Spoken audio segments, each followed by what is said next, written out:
నమస్తే. ఈరోజు కార్యక్రమంలో అత్యంత విషాదకరమైనటువంటి ఒక దుర్దినంగా భావిస్తూ ఈ తీర్పులు, ఈ దర్యాప్తులు విన్న తర్వాత ఆ కేసులో ఆయేషా మీరా యొక్క తల్లిదండ్రులు గత 19 సంవత్సరాల తర్వాత కన్నీరు మున్నీరుగా విలపిస్తూ వారిచ్చినటువంటి స్టేట్మెంట్స్ విన్న తరువాత ఫిబ్రవరి 27వ తేదీ తెనాలిలో ఆయేషా మీరా యొక్క కేసులో న్యాయానికి అంత్యక్రియలు జరిగాయి అనేటటువంటి భావన ఆంధ్ర రాష్ట్రమే కాదు, ఆడబిడ్డలు కన్న తల్లిదండ్రులందరూ కూడా ఇలాంటి తీర్పులతో ఇక నిందితులుగా మిగిలిపోవలసి వస్తుందేమనేటువంటి ఒక ఆలోచన, ఒక ప్రశ్న ఉదయించినటువంటి రోజు ఫిబ్రవరి 27వ తేదీ. నెల డిసెంబర్ మారిపోవచ్చు, కానీ ఇదే 27వ తేదీ అంటే 2007 డిసెంబర్ 27వ తేదీ ఆయేషా మీరాను ఇబ్రహీంపట్నంలో దుర్గా లేడీస్ హాస్టల్లో అత్యంత పాశవికంగా రేప్ చేసి హత్య గావించబడినటువంటి దురదృష్టకరమైనటువంటి సంఘటన జరిగింది. ఈ కేసులో దర్యాప్తు అధికారులు సత్యంబాబు అనేటటువంటి ఒక తాపీ పనిచేసే యువకుడిని అరెస్ట్ చేసి రిమాండ్కి పంపిస్తే 8 సంవత్సరాల తర్వాత కోర్టు వారు ఇతడు ఏ నేరము చేయలేదు, దర్యాప్తు చేసినటువంటి పోలీసు అధికారులు పక్కదోవ పట్టించారు అని చెప్పి సరైన దర్యాప్తు చేయలేదని చెప్పి ఆ కేసు కొట్టివేయటం జరిగింది. సత్యంబాబు నిర్దోషి. మరి ఆయేషా మీరా హత్యలో ముద్దాయిలు ఎవరు, హత్య చేసిన వారు ఎవరు తెలీదు, సరైనటువంటి సాక్ష్యాధారాలు లేవని ఆమె యొక్క తల్లిదండ్రులు అభ్యర్థిస్తే సిట్ ఏర్పాటు చేశారు. తరువాత సిబిఐ వారు కూడా దర్యాప్తు ప్రారంభించారు. ఇందులో స్ట్రైట్ అవే నేను సిబిఐ దర్యాప్తు చేసేటటువంటి అధికారులకు నేను ఒక సూచన, సద్విమర్శ ఏమైనా అనుకోండి, నేను కొన్ని ప్రశ్నలు ఇందులో నేను అడుగుతున్నా. స్ట్రైట్ అవే సిబిఐ ఆఫీసర్స్కే నేను అడుగుతున్నటువంటి ప్రశ్నలు. 12 సంవత్సరాల తర్వాత మీరు రీపోస్ట్ మార్టం నిమిత్తం ఆ యొక్క మృతదేహాన్ని మరలా తీసుకొని అవశేషాలను మీరు సీజ్ చేశారు. సహజంగా అనుమానాస్పదమైనటువంటి కేసుల్లో కానీ, ఎక్కడన్నా చంపి ఆత్మహత్యగా చిత్రీకరించినటువంటి కేసుల్లో కానీ డీకాంపోజ్డ్ అయిపోయి బాహ్య గాయాలు కనిపించినటువంటి పరిస్థితుల్లో ఇంటర్నల్ ఇంజురీస్ ఏమున్నాయనేటటువంటి అనుమానం వచ్చినప్పుడు కానీ, లేటుగా తెలిసిన తర్వాత ఆ యొక్క డెడ్ బాడీ తాలూకా బంధువులు ఇది హత్య అని ప్రశ్నించినప్పుడు కానీ, ఆరోపణ చేసినప్పుడు కానీ మరలా 176 ప్రకారంగా, సిఆర్పిసి ప్రకారంగా మ్యాజిస్ట్రేట్ గారి సమక్షంలో మనం మళ్ళీ రీపోస్ట్ మార్టం చేయడం జరుగుతుంది. ఈ కేసులో రీపోస్ట్ మార్టం కూడా దేనికి చేస్తాము? Nature of injuries, cause of death, ఎందుకు ఎలా చనిపోయాడు అనేటటువంటిది. కానీ ఈ కేసులో ఆయేషా మీరా యొక్క తల్లిదండ్రులు లేవనెత్తినటువంటి మొట్టమొదటి నుంచి వాడు ఆ తల పట్టుకొని గగ్గోలు పెడుతున్నటువంటి అంశం ఏమిటంటే, రేప్ అండ్ మర్డర్ జరిగినటువంటి వాస్తవము, వాళ్ళ పోస్ట్ మార్టంలో అవి ఇవ్వటం కూడా జరిగింది.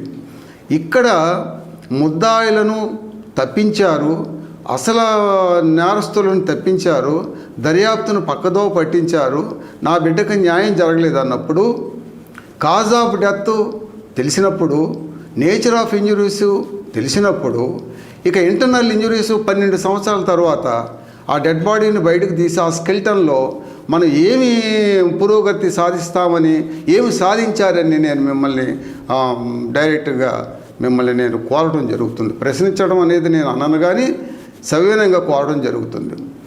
రెండవ ప్రశ్న, ఏదైనా సరే సీన్ ఆఫ్ అఫెన్స్ ఆ హాస్టల్ యొక్క వార్డెన్ పద్మని ఒక రకంగా చెప్పాలంటే ఈ కేసులో ఆ అమ్మాయిని నిందితులు హత్య చేస్తే ఈ కేసులో ఉన్న న్యాయాన్ని కూడా ఆ మొట్టమొదటి దర్యాప్తు చేసినటువంటి పోలీసు అధికారులు ఈ కేసును కూడా వారే హత్య చేశారు. ఈ కేసులో వారిని అసలు వారి మీద యాక్షన్ తీసుకోకపోవటం ఏమిటి అనేటటువంటి ప్రశ్న ఒకటి ఉత్పన్నం అవుతుంది.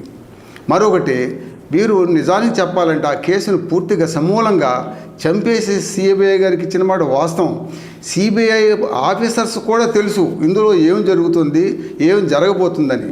కానీ దురదృష్టవశాత్తు మీరు కూడా 9 సంవత్సరాలు ఆ యొక్క అవశేషాలను మీ దగ్గర పెట్టుకొని చివరిగా ఒక వారం రోజుల ముందు, నేటికి ఒక వారం రోజుల ముందు, ఇందులో దర్యాప్తులో మాకు సాక్ష్యాలు లేవు, దర్యాప్తులు కొనసాగించడానికి కానీ ముద్దాయిలు మేము గుర్తించడానికి కూడా ఎలాంటి ఆధారాలు లేవని చెప్పేసి అవశేషాలని మీరు తిరిగి కోర్టు వారికి అప్పగించి ఫైనల్ రిపోర్టులో అన్డిడక్టబుల్ కింద మీరు ప్రజెంట్ చేయటం అంటే ఎంత దురదృష్టకరమైనటువంటి సంఘటన.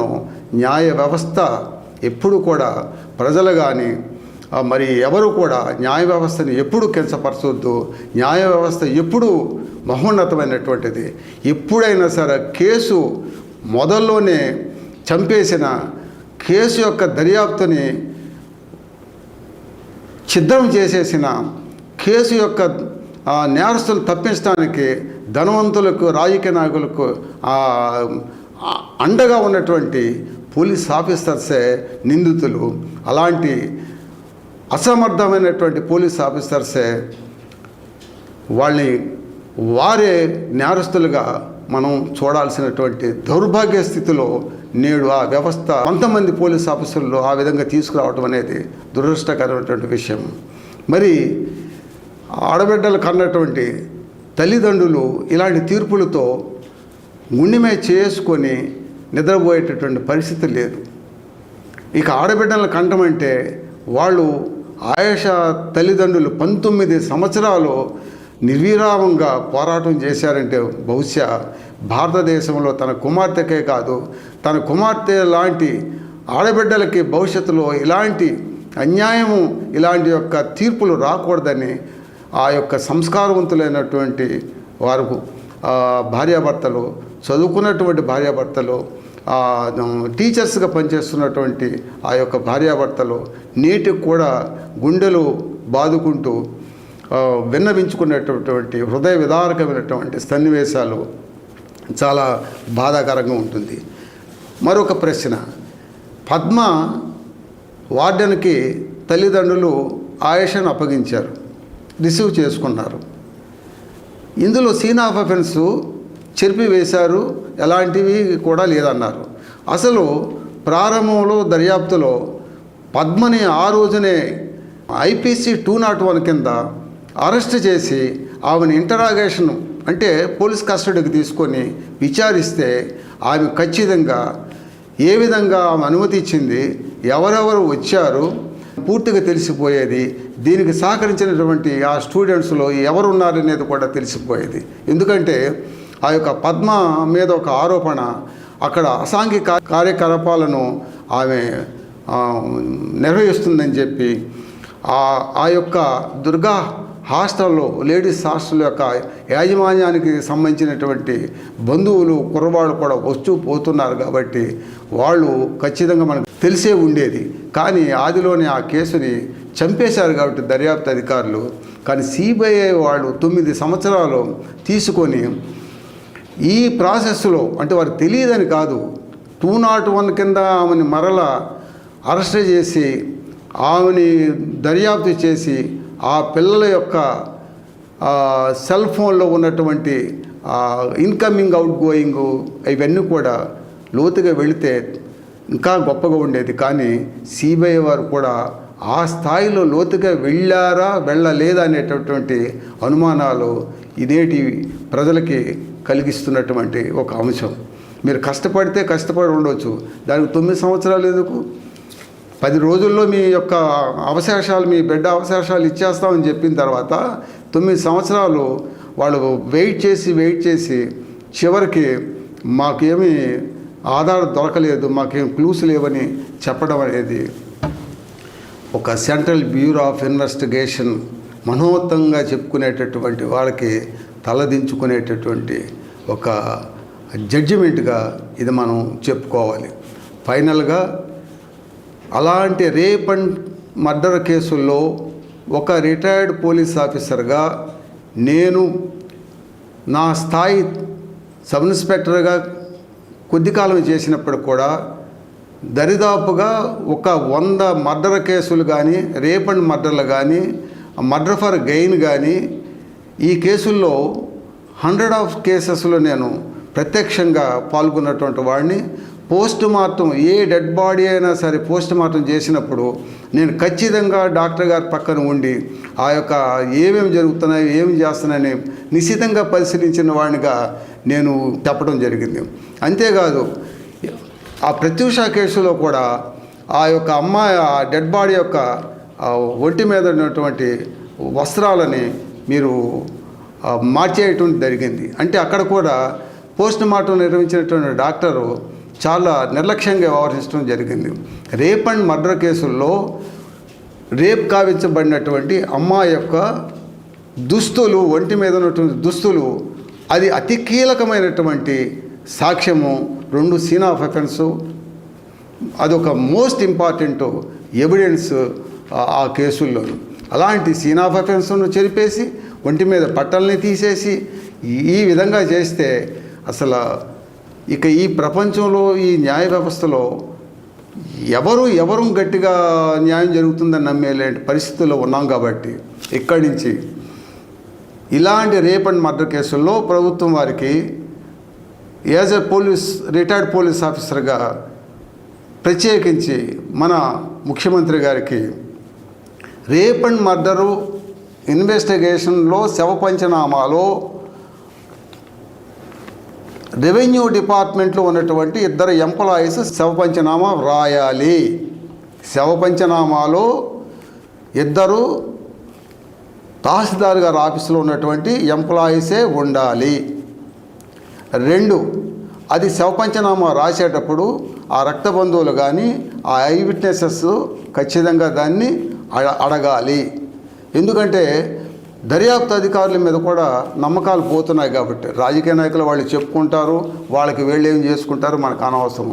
ఇక్కడి నుంచి రేప్ అండ్ మర్డర్ కేసుల్లో ప్రత్యేకించి తల్లిదండ్రులు ఈ చెప్పినటువంటి ఎంఆర్ఓ ఆఫీసులో ఉన్నటువంటి 2 ఎంప్లాయీస్ వాళ్ళే రాయాలి. ఆ విధంగా ప్రభుత్వం వారు కూడా దీన్ని ఒక జీవో పాస్ చేయాలి.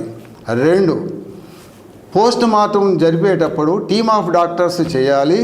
ఆ టీమ్ ఆఫ్ డాక్టర్స్ కూడా ఒక కనెక్టెడ్ మ్యాజిస్ట్రేట్ గారి యొక్క సమక్షంలో ఏ ఇలాకాలో అఫెన్స్ జరిగిందో రేప్ అండ్ మర్డరు, ఆ ఇలాకా మ్యాజిస్ట్రేట్ గారు సమక్షంలో టీమ్ ఆఫ్ డాక్టర్సు వీడియో చేస్తూ చేయాల్సినటువంటి బాధ్యత కూడా, ఇది కూడా ప్రభుత్వం వారు ఒక జీవో పాస్ చేయాల్సిన అవసరం ఉంది. 3వది, ఎప్పుడైనా శవ పంచనామా అయిపోయిన తర్వాత ఇన్వెస్టిగేషన్ ఆఫీసరు కవరింగ్ లెటర్లో రాస్తారు, ఈ పోస్ట్ మార్టం చేసినప్పుడు ఆ ఒంటి మీద ఉన్నటువంటి దుస్తులను, రక్తం బట్టలు కానీ, రక్తం మరకలు కానీ, తర్వాత వీర్యం ఉన్నటువంటి బట్టలు కానీ వాటిని సీజ్ చేసి వాటిని కోర్టు ద్వారా మళ్ళీ ఎక్స్పర్ట్కి పంపించాల్సినటువంటి బాధ్యత ఉంది. అలాంటిది జరగనప్పుడు అలాంటి పోలీస్ ఆఫీసర్ని ఖచ్చితంగా ఎస్సీ ఎస్టీ అట్రాసిటీ కేసుల్లో ముద్దాయిలకు సపోర్ట్ చేస్తే పోలీస్ ఆఫీసర్ను కూడా ఏ విధంగా ముద్దాయిగా పెట్టాలని ఆ యాక్ట్లో పెట్టారు. ఈ ప్రత్యేకించి ఇలాంటి రేప్ అండ్ మర్డర్ కేసుల్లో కూడా ఇలాంటి తప్పుదోవ పట్టించినటువంటి ఇన్వెస్టిగేషన్ ఆఫీసర్లు కూడా ముద్దాయిలుగా పెట్టి తీరాలి. ఆ విధంగా పెట్టకపోతే ఎంఆర్ఓ యొక్క ఎంప్లాయీస్ చేత శవపంచనామా వ్రాయించాలి. టీమ్ ఆఫ్ డాక్టర్సు మేజిస్ట్రేట్ గారి సమక్షంలో పోస్ట్ మార్టం నిర్వహించాలి. ఇవన్నీ కూడా మీకు మీరే దర్యాప్తు అధికారులుగా ప్రతి వారు కూడా తయారుగండి. మరికొన్ని వీడియోల ద్వారా మిమ్మల్ని ఎడ్యుకేట్ చేస్తూ ఉంటాను. మీరే ప్రశ్నించండి. మీకు రావాల్సిన జవాబుని దర్యాప్తు ప్రారంభంలోనే రాబట్టుకుంటే న్యాయస్థానాల్లో 100% కన్విక్షన్ వస్తుంది. న్యాయమూర్తులు ఖచ్చితంగా న్యాయాన్ని బ్రతికిస్తారు. కానీ ఇలాంటి దౌర్భాగ్యమైనటువంటి పోలీస్ అధికారులు, ఇలాంటి దౌర్భాగ్యమైనటువంటి వ్యవస్థలో ఉన్నటువంటి కొంతమంది వ్యక్తులు చెరబడితే ఇలాంటి కేసులు వాళ్ళ చేతుల్లోకి వెళ్ళిపోతే ధనం కప్పివేసి ధనం చేతుల్లో న్యాయం ఊపిరాడక చచ్చిపోద్ది. కాబట్టి అలాంటి న్యాయాన్ని బతికించాలంటే, అలాంటి న్యాయాన్ని మనం 10 మందికి పంచాలంటే ఈ విధమైనటువంటి ప్రాసెస్లో మనం ముందుకు వెళదాము, న్యాయాన్ని బతికించుకుందాము. ఆయుషా మీరా యొక్క అంత్యక్రియలు జరిగినప్పుడు కూడా వాళ్ళ తల్లిదండ్రులు మరలా న్యాయం కోసం పోరాటం సాగిస్తామని అంటున్నారు. కాబట్టి వారి యొక్క ఆయుషా తల్లిదండ్రులకి నా యొక్క విన్నపము, అమ్మా మీ తల్లిదండ్రులకి నేను నమస్కరించి చెప్తున్నాను.